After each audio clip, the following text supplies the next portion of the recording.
22. 22 na, di ba? Yeah. So, 3 days na lang before Christmas. Let's go!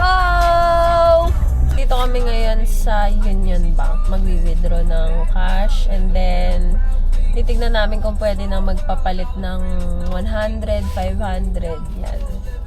Kasi kailangan natin yan sa this Christmas. Yan. Magpapalaro tayo. So, lilipat kami ngayon dito sa BPI kasi sa Union Bank ayaw mag-dispense ng pera. And then, dediretso na kami sa Metro Bank. Security Bank pala. Metro Bank ako ng Metro Bank. Sa Security Bank, mag-open na kami ng savings account.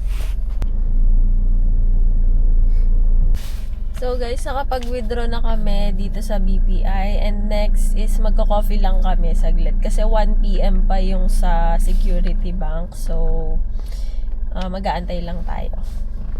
Ayan guys, nasa Starbucks kami. Magkakape lang kami and magbibilang ng mga inaanak. O yung hindi matamis daw. Punta mo na ako.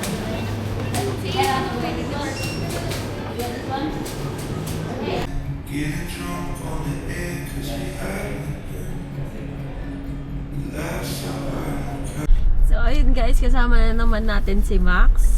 Umuwi lang kami saglit sa bahay kasi nagpalit si Papa. May laro ulit siya ng basketball today. So kanina, hindi ko na kasi talaga gustong mag-video dahil nag-aabot kami ng mga gifts sa malalapit sa amin and sa mga friends namin before and ngayon.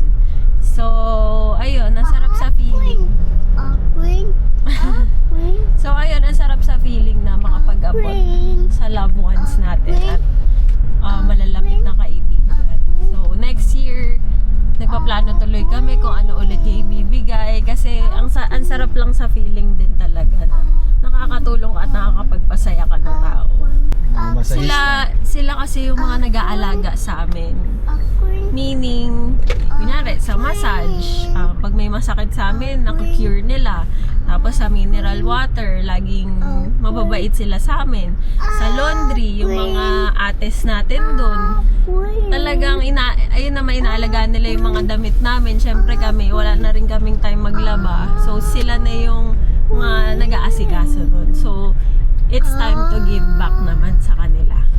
Guys, so nahatid ko na si Boss Ken doon sa Subic Gym and nandito ako ngayon sa Rico's Restaurant. Nag-order na ako, nag-advance order na ako para sa 24.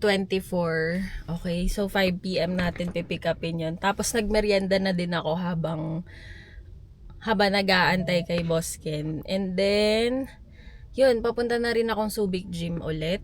Tapos, mamimigay kami ulit ng gifts later after na. So, yun lang. Ito na si Boss Ken! Hi! Yun lang yung araw namin today. Yun lang yung mga ginawa namin. Pero ngayon, magbibigay pa kami ng gifts. And tingin ko hindi na ako makakapag-video mamaya. Kaya hanggang dito na lang. Bye-bye! See you soon!